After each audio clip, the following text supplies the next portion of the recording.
صاف ستھرے طریقے سے دیکھو. اعوذ باللہ من الشیطان الرجیم. بسم اللہ الرحمن الرحیم. الحمد للہ رب العالمین. اللہم صل علی محمد وآل محمد وعجل فرجہ. مرحوم مظفر نے کل یہ فرمایا کہ بدیہیات کو سمجھنے کے لیے چند چیزوں کا ہونا ضروری ہے. پھر فکر کی تعریف کی اور فکر کی تعریف کرتے وقت 5 چیزیں بتائی انہوں نے. ان میں سے 2 مقدمہ فکر ہیں اور 3 کے مجموعے کا نام فکر ہے. نمبر 1 مجہول کی طرف متوجہ ہونا. بھئی یہ میرا مجہول ہے، اس کو سمجھنا ہے. نمبر 2 مجہول کی نوع کو پہچاننا. یہ مجہول مایعات میں سے ہے، جمادات میں سے ہے، نباتات میں سے ہے، انسانوں میں سے ہے. ان کو پہچاننا. یہ 2 مقدمہ فکر ہیں. ان 2 مرحلے سے گزرنے کے بعد مجہول سے معلوم کی طرف آنا، یعنی اس مجہول کو حل کرنے کے لیے اپنے ذہن کی طرف مراجعہ کرنا جو معلومات ذہن میں پہلے سے موجود ہے. یہ 3. اور چوتھا کام ذہن میں موجود معلومات کے درمیان چکر کاٹتے رہنا، ایک ایسی دلیل تالیف کرنے کے لیے جو اس مشکل کو حل کر سکے. یہ 4. پھر جب وہ دلیل بنا لے اس دلیل سے منتقل ہو جانا دوبارہ مجہول کی طرح. یہ 5. آج اسی کا تتمہ بیان کرتے ہیں. کہتے فکر در حقیقت آخری ان 3 حرکتوں کا نام ہے یا آخری ان 3 دوروں کا نام ہے. اس طرح فکر ہے. فرماتے کہ کوئی بھی انسان فکر سے خالی نہیں ہے. آپ خیال نہ کریں کہ ان 5 کام کو انجام دینے کے لیے گھنٹوں وقت چاہیے. بسا اوقات انسان ان 5 ادوار سے گزر جاتا ہے جبکہ 1 سیکنڈ سے زیادہ اس کا وقت نہیں جاتا. ضروری کہ نظری ہونے کے لیے حتماً 10 گھنٹہ سوچنا پڑے. کبھی کبھار ان پورے 5 مراحل سے آپ گزرتے ہیں سیکنڈ میں، چند سیکنڈوں میں، 1 منٹ میں. اور ویسے ہی کلی طور پر کوئی بھی انسان فکر سے خالی نہیں ہے. کوئی نہ کوئی فکر اس میں ہے، کوئی نہ کوئی دلیل اس کے ذہن میں موجود ہے اور اس دلیل سے وہ ایک اور مطلب کی طرف منتقل ہوتا رہتا ہے. یہاں تک یہ بات. پھر نعم سے لے کر وَلِأَجْلِ هَذَا قَالُوا تک کہنا چاہتے ہیں انسانوں کی کئی قسمیں ہیں. کچھ انسان کا رابطہ خداوند عالم سے ہے، ڈائریکٹ رابطہ ہے. ڈائریکٹ رابطہ سے مطلب یا فرشتوں کے ذریعے سے پیغام پہنچتا ہے یا الہام کے ذریعے سے یا اور کسی غیر مرئی وسائط کے ذریعے سے پیغام خدا سے اس کو مل جاتا ہے، جس کا اصطلاحی نام وحی ہے اور الہام ہے. یعنی انبیاء اور ائمہ طاہرین علیہ السلام ان کو مطلب سمجھنے کے لیے فکر کی ضرورت نہیں ہے. یہ مشکل ہے، فوراً پتہ چل جائے کہ مشکل حال ہے. پھر ان ادوار سے گزر کر ٹائم علیکم السلام ضائع کرنے کی ضرورت نہیں ہے. بس معصوم کا جو علم ہے وہ علم نظری نہیں ہے، غور و فکر کر کے سوچ و بیچار کر کے اس نے کہہ دیا کہ شراب پینا حرام ہے، جوا کھیلنا حرام ہے. نہیں، یہ ڈائریکٹ خدا العالم سے دریافت کیا ہے الہام کے ذریعے یا وحی کے ذریعے. اس کے مختلف ذرائع ہے. نمبر 2 وہ افراد ہیں جن کا ذہن اتنا قوی ہے.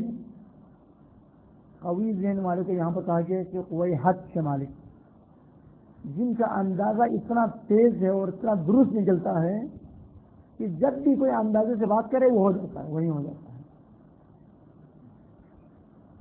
آج کل جو سیاسی ماہر تجزیہ نگار ہوتے ہیں ان کا قوی حد تکرار تجربہ کی وجہ سے اتنا قوی ہو جاتا ہے کہ وہ بتاتے ہیں جناب آج فلاں ملک میں یہ تبدیلی ہونے والی ہے اور بعد میں وہ تبدیلی آ جاتی ہے.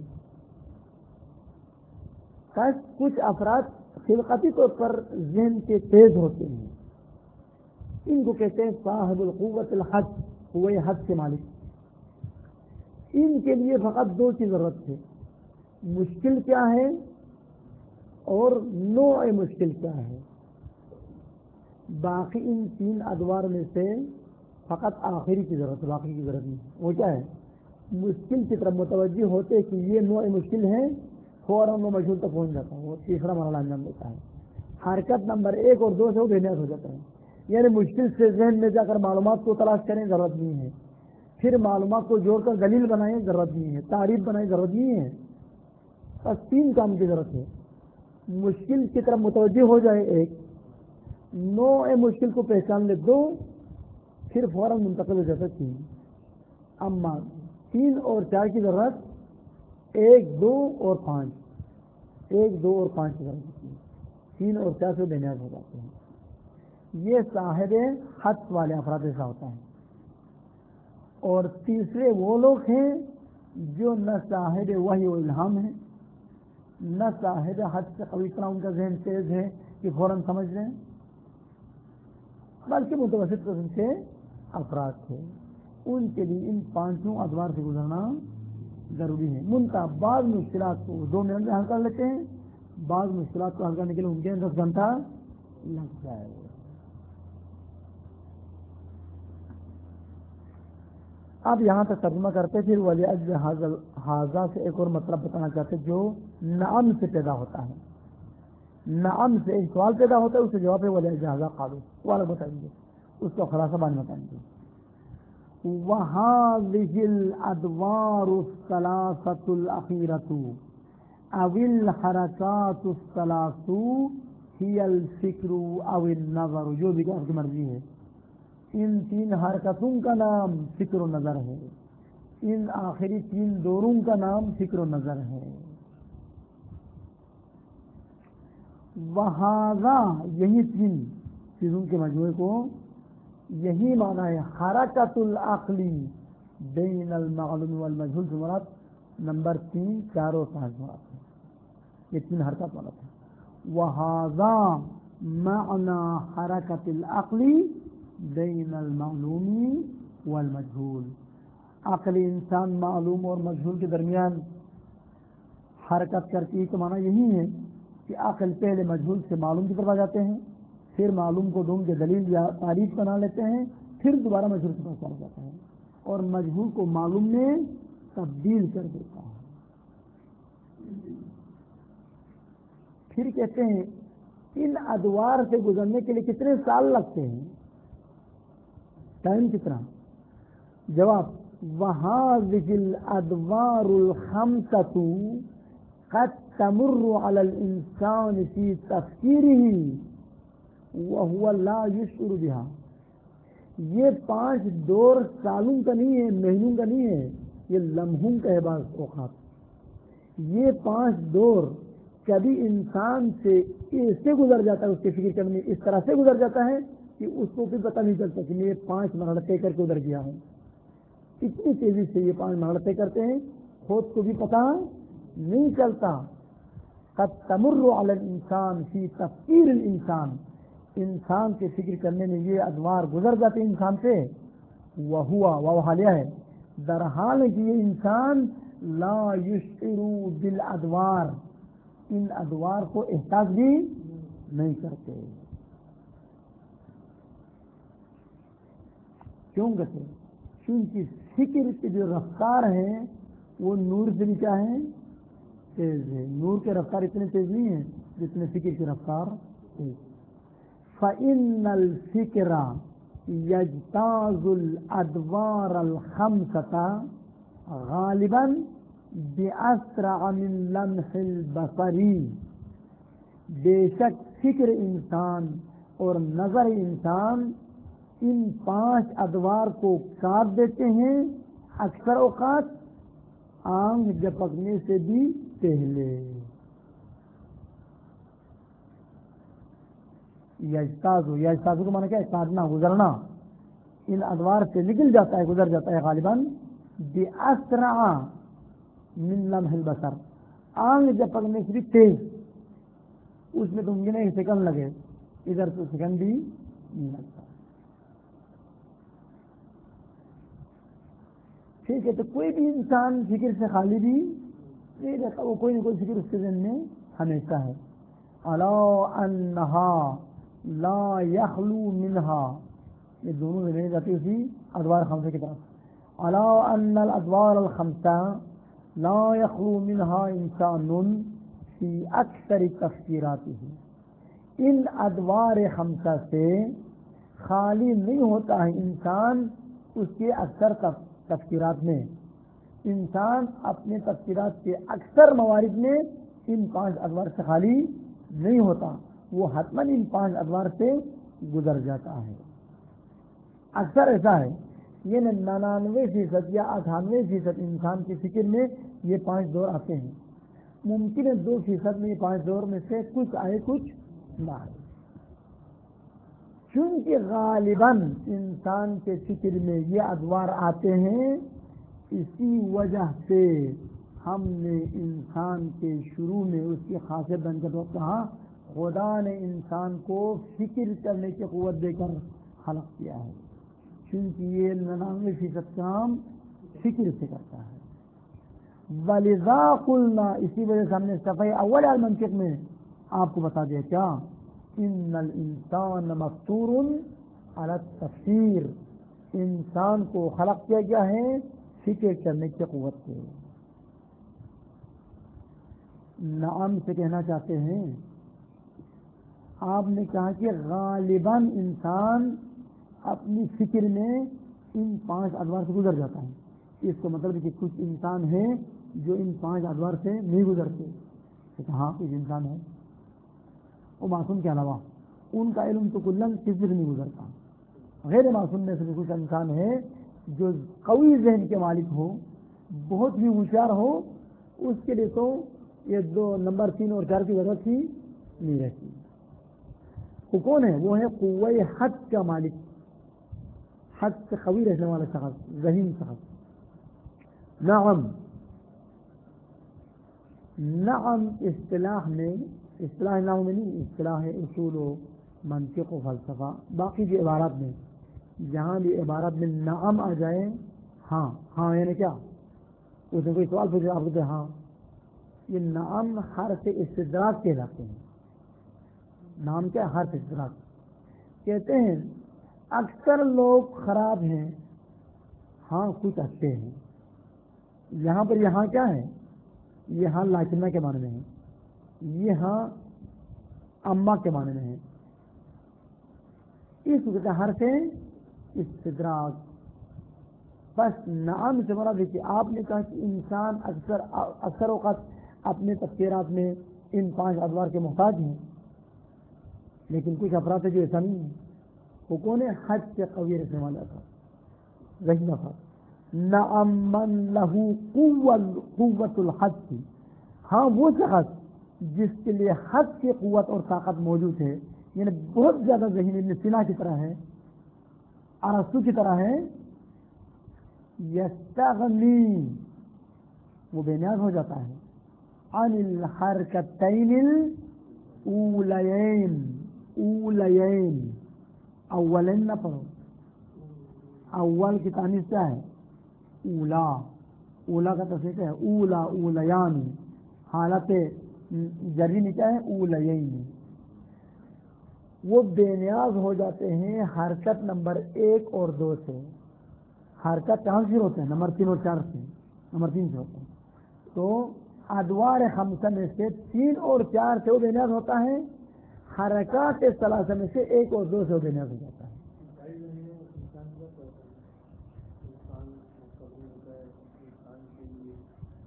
یہ یہاں پر یہ ثانی کی زمین جاتی ہے من کی طرف. من سے مراد انسان ہے. نعم من، وہ انسان لہو قوت الحد کی، جس کے لیے حد کی قوت ثابت ہو، یعنی بہت زیادہ ذہین ہو. وہ یستغنی، وہ بے نیاز ہو جاتا ہے وہ قوہ حد والا، جس سے عن الحرکتین اولین، پہلی 2 حرکتوں سے، یعنی نمبر 3 اور 4 سے. فکر میں کتنے حرکت کی ضرورت ہے؟ 3 حرکت کی ضرورت ہے. تو پہلی یعنی تیسرے نمبر کا دور ادوار خمسہ میں سے تیسرا اور چوتھا، ادوار فکر میں سے پہلا اور دوسرا. پورے 5 کو کہیں تو 3 اور 4 بنتے ہیں، حرکات ثلاث کو شمار نہ کرے تو 1 اور 2 بنتے ہیں. تو پھر کیسے ہوتا ہے؟ مشکل کی نوعیت کو پہچانتے ہی وہ جواب نکال دیتا ہے. وَإِنَّمَا يَنْتَقِلُ، یہ ينتقل کی ذریعے قوہ حد والا، قوہ حد رکھنے والا منتقل ہو جاتا ہے رأساً سرے سے، بحرکت واحدہ، وہ آخری حرکت کے ذریعے سے، من المعلومات الى المجہول، معلومات سے مجہول تک پہنچ جاتا ہے. دوبارہ دلیل بنانے کی بھی ضرورت نہیں ہے، معلومات میں گمنے کی بھی ضرورت نہیں ہے.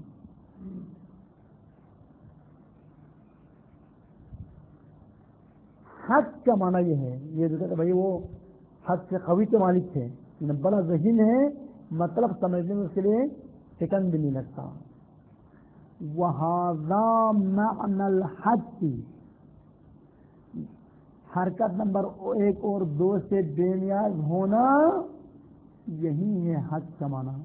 بس اگر ہم سے پوچھیں بھائی حد کی تعریف کرو، کہ فکر کرنے کے لیے 3 حرکتوں کا ہونا ضروری ہے، مجہول سے معلوم کی طرف آنا 1، معلومات کے درمیان گم کے دلیل بنانا 2، پھر دلیل سے مجہول کی طرف جا کر اس کو معلوم میں تبدیل کرنا 3.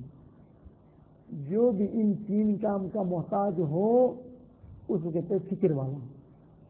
اما جو 1 اور 2 کے محتاج نہ ہو اس کو کہتے ہیں حد والا. یہ فکر والا نہیں ہے، یہ حد والا ہے.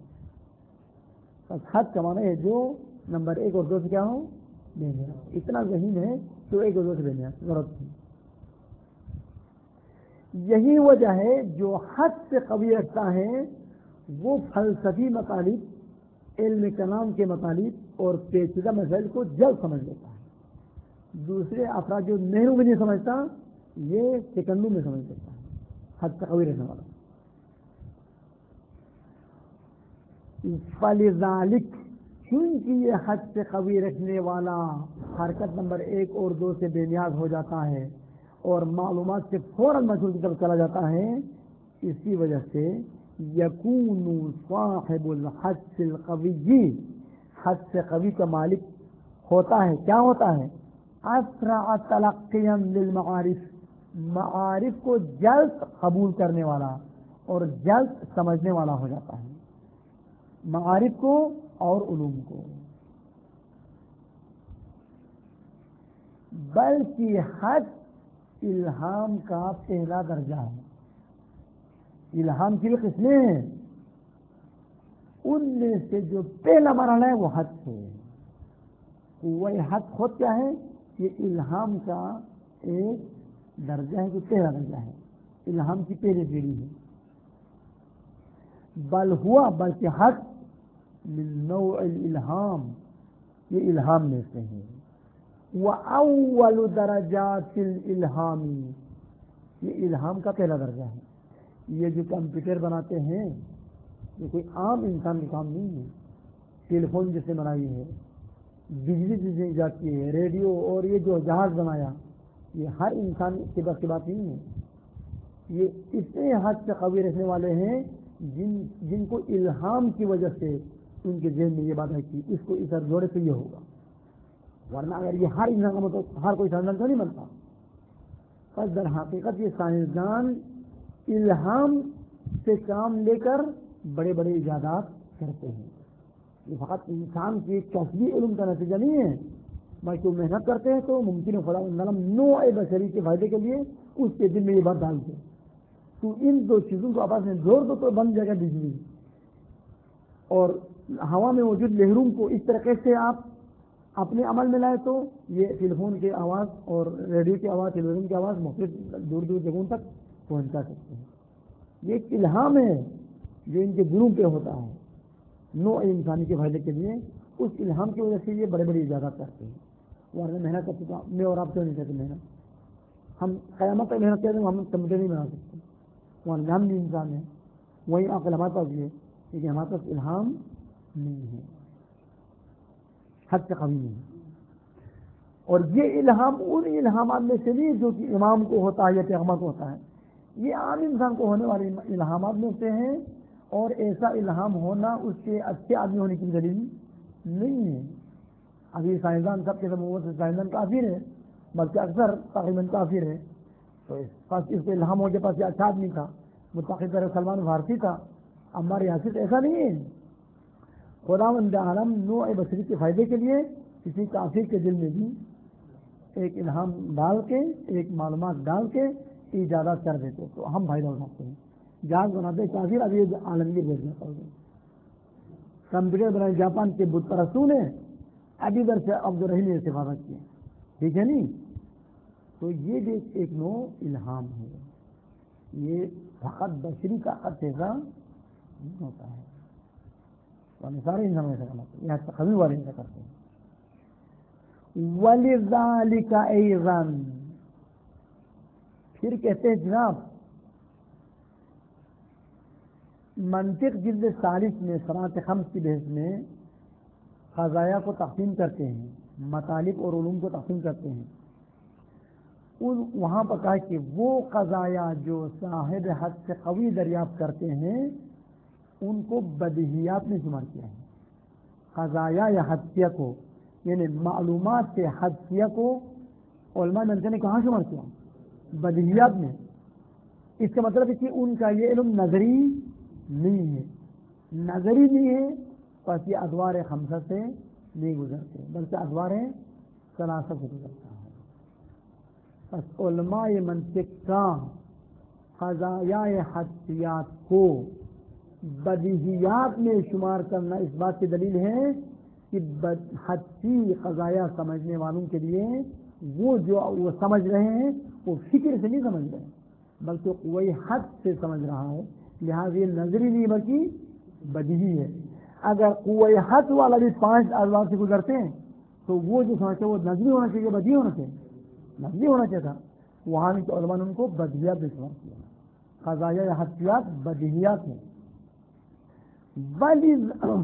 ولذالک, یعنی چونکہ حد سے قوی والا حرکت نمبر 1 اور 2 سے مستغنی ہوتا ہے, پس یہ اس کا علم نظری نہیں ہے.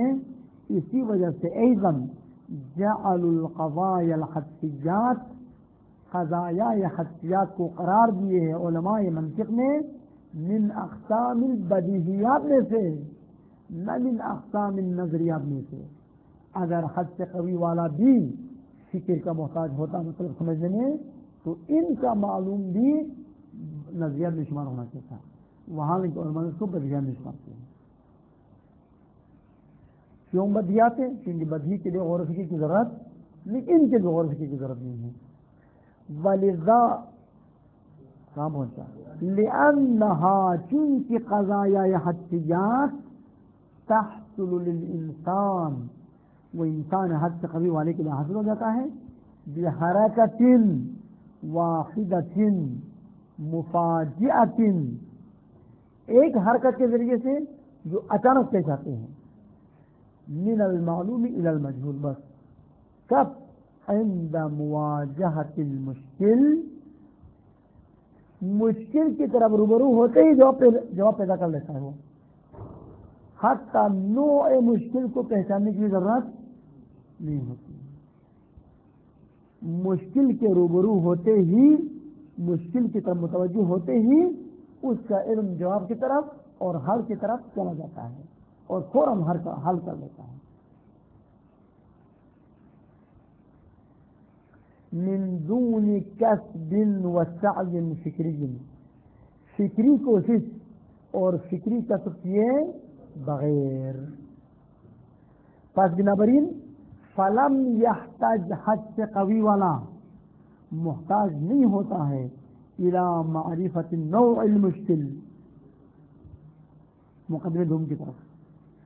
ولا يحتاج الى الرجوع الى المعلومات عنده, حرکت اول, مجہول سے اپنے معلومات ذہنی کی طرف آنے کی بھی ضرورت نہیں ہوتی. ولا يحتاج الى فحص المعلومات وتعلیف المعلومات, ان معلومات کے درمیان جستجو کرنے کے لیے محتاج نہیں ہوتا، جستجو کر کے تعریف اور دلیل بنانے کے لیے محتاج نہیں ہوتا۔ بس 5 ادوار میں سے فقط 2 کا محتاج ہوتا ہے۔ مشکل کی طرف متوجہ رہو، غافل مت رہو، اتنا ذہن میں آ جائے کہ مجھے یہ سمجھنا ہے، فوراً سمجھنا پڑے گا۔ اب نوع مشکل جمادات میں سے نباتات کی ضرورت نہیں ہے، یہ جیسے ہو جاتا ہے۔ خاص ادوار 5 میں سے نمبر 1 اور 5 کے محتاج ہیں، 2 3 4 کو محتاج نہیں ہے، حد سے قوی والا۔ اسی وجہ سے ابن سینا کے بارے میں کہتے ہیں کہ ابن سینا نے 3 مہینہ تقریباً یا 3 سال یا 3 مہینہ نہیں ہے، استاد کے پاس درس پڑھ لیا، پھر بعد میں استاد نے سورت پڑھنا شروع کر دیا۔ 3 مہینے کے بعد استاد ابن سینا نے ابن سینا کے پاس سے پڑھنا شروع کر دیا۔ جو استاد نہیں سمجھتا وہ ابن سینا سمجھ جاتا تھا، حد سے قوی ہے۔ استاد کا ضرب تھا، یہ ساجد کا ضرب تھا۔ ہاں وہ ادھر بیٹھنا صحیح بات ہے۔ یہاں تک بات ختم۔ ولا الى یہ ہو گیا ولی لہذا قالو ولی لہذا۔ اچھا اس کا مطلب یہ ہے کہ اگر کوئی قضیہ صاحب حد سے قوی کے پاس حاصل ہو جائے، وہ کیا ہے؟ بدیہی ہے، تو کیا اس قضیے کا نام کیا رکھیں گے؟ علی ابن سینا نے جو علم حاصل کیا ہے قوہ حد کے ذریعے، وہ کیا ہے آقا پیغمبر؟ بدیہی ہے۔ تو ہمارے لیے وہ کیا ہے؟ کیا اس کو سب کے لیے بدیہی کہا جائے گا یا دوسروں کے لیے نظری ابن سینا کے بدیہی کہا جائے گا؟ یہ بس ایک ہی قضیہ ممکن ہے ایک کے لیے بدیہی ہو، دوسرے کے لیے نظری ہو۔ بس ایسا نہیں کہ ایک قضیہ بدیہی بن جائے تو سب کے لیے بدیہی بن جائے، یا نظری بن جائے تو سب کے نہیں۔ وہ ذہنیت پر موقوف ہے۔ حد سے قوی والے کے لیے بدیہی ہے، نارمل والوں کے لیے نظری ہے۔ ولیذا قالو یہ نام سے پیدا ہوا۔ وَلِأَجْهَذَا قَالُوا، چونکہ حد سے قوی والا شخص بغیر غور و فکر کے مجہول کو معلوم کر لیتا ہے، اسی وجہ سے علماء منطق نے یہ بھی کہہ دیا ایھا الطلاب، آپ خیال نہ کریں اگر ایک قضیہ بدیہی ہے تو سب کے لیے بدیہی ہے، نظری ہے تو سب کے لیے نظری نہیں۔ ممکن ہے ایک ہی قضیہ ایک ہی معلوم ایک کے لیے بدیہی ہو، دوسرے کے لیے نظری ہو۔ ان قضیۃ واحدۃ قد تکون بدیہیۃ عند شخص نظریۃ عند شخص آخر۔ ایک ہی قضیہ ایک ہی جملہ ایک ہی مطلب ابن سینا کے لیے بدیہی ہے اور دوسروں کے لیے نظری ہے۔ قضیہ مانے جملہ، قانون، ایک علم۔ جیسے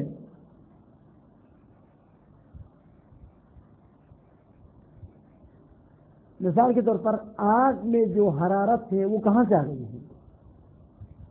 پتھر میں حرارت بھی اتنی جتنی آگ میں ہے، حرارت تو ہے پتھر میں بھی لیکن اتنی نہیں جتنی آگ میں ہے۔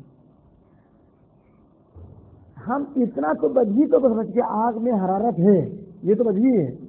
اما یہ حرارت کہاں سے آ گئی یہ ہمارے نزدیک ہے، لیکن جو حد سے قوی والا وہ بھی فوراً سمجھ لیتا آگ میں جو حرارت ہے وہ وہاں سے آ گئی۔ مثال کو بتاؤ، چاند گرہن سورج گرہن کیوں ہوتا ہے؟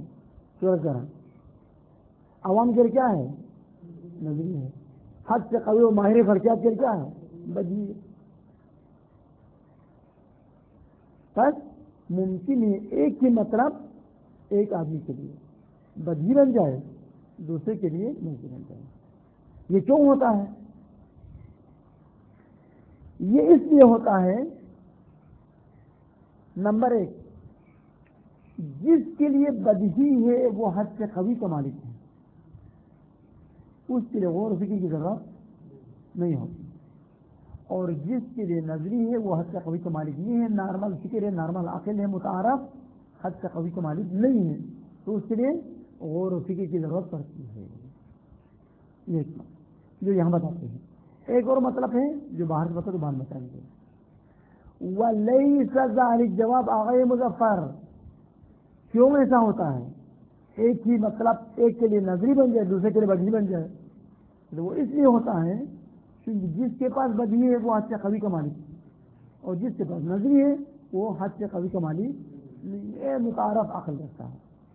وَلَيْسَ ذَلِكَ، اور ایسا نہیں ہوگا مگر اس وجہ سے، مگر اس وجہ سے ہوگا، لِأَنَّ الْأَوَّلَ، اول سے مراد وہ شخص جس کے پاس بدیہی ہے وہ قضیہ، لِأَنَّ الْأَوَّلَ عِنْدَهُ مِنْ قُوَّةِ الْحَدْ، شخص اول کے پاس قوہ حد میں سے اس قدر قوہ ہے، یعنی اس قدر قوت ہے، یستغنی بہ، جس قوت کے ذریعے سے وہ اول بے نیاز ہو جاتا ہے، عن النظر والغور والفکر والسوچ سے بے نیاز ہو جاتا ہے، کہ ان کے پاس اس قدر حد قوی ہے، یعنی کیا، یعنی اس قدر حد سے قوی ہے، یستغنی، وہ اول بے نیاز ہو جاتا ہے، بہی، اس حد سے قوی کی وجہ سے، بہی کی زمین جاتی ہے ماں کی طرف، ماں سے مراد کیا ہے، حد سے قوی، اس حد سے قوی کی وجہ سے وہ بے نیاز ہو جاتا ہے، عن الحرکتین الاولین، حرکت نمبر 1 اور 2 سے، یعنی دور نمبر 3 اور 4 سے، ادوار خمسہ ہے نہیں، تیسرے اور چوتھے دور سے بے نیاز ہو جاتا ہے۔ تیسرا دور حرکت نمبر 1 ہے، چوتھا دور حرکت نمبر 2 ہے، اور پانچواں دور حرکت نمبر 3 ہے۔ فکر میں کتنی حرکتیں ہیں؟ 3 حرکتیں ہیں، تو یہ حرکت نمبر 1 اور 2 سے بے نیاز ہو جاتا ہے، اس وقت بدی ہے۔ اما دوسرا بیچارہ 10-15 دفعہ دوہرا تب بھی مجھے سمجھ لے گا۔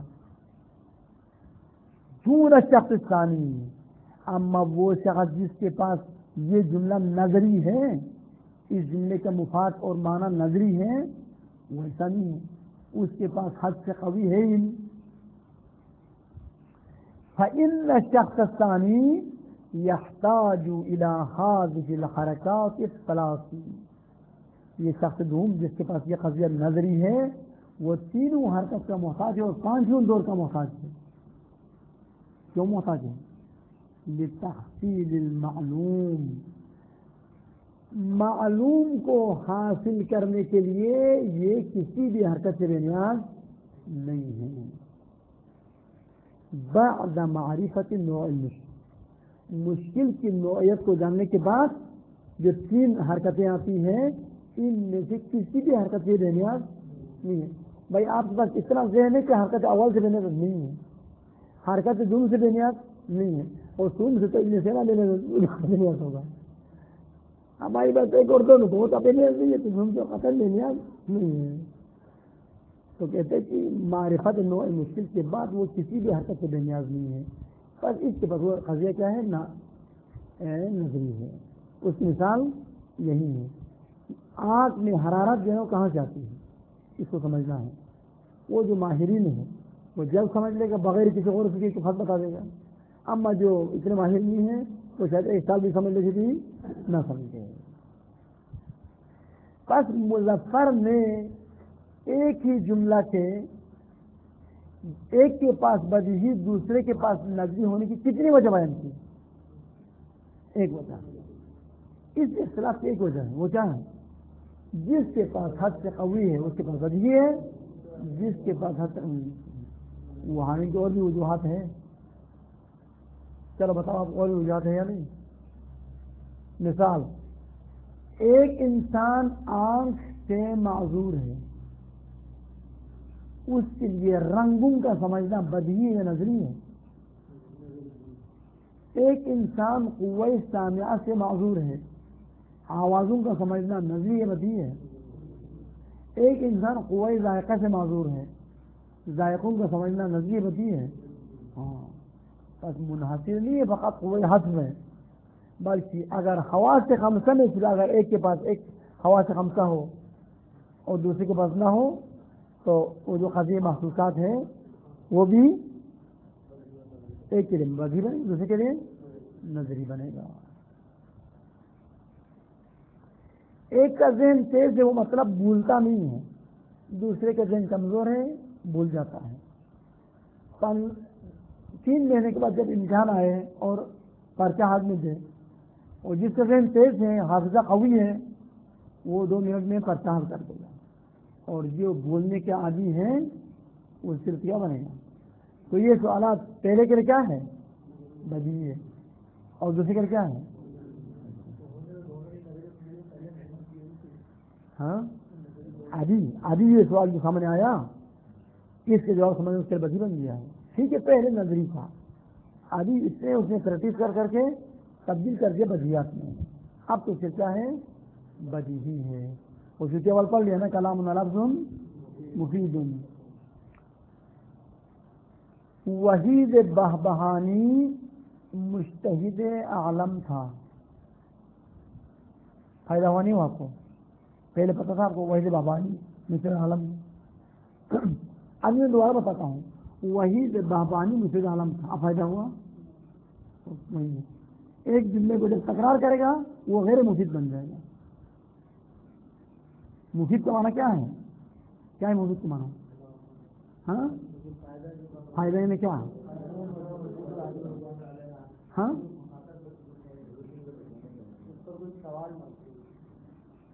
کیا حال ہے آگے قمبر؟ مفید کس کہتے ہیں؟ مفید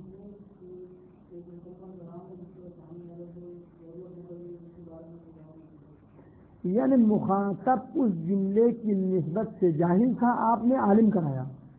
مفید کا معنی یہ ہے، مخاطب جملے کی نسبت سے کیا تھا؟ آپ کے بتانے میں وہ کیا بن گیا؟ اب جب آپ دوبارہ بتاتے ہو اس وقت جاہل تھا وہ، پھر آپ کے بتانے سے اس کے جہل کو دور کر دیا، بس یہ لامفید ہے. تکرار مفید نہیں ہے. کیوں؟ مفید کہتے ہیں مخاطب سے جہل کو ہٹانا. وہ پہلے تو بتانے سے وہ جہل ہٹ گیا، جہالت ہٹ گئی ہے.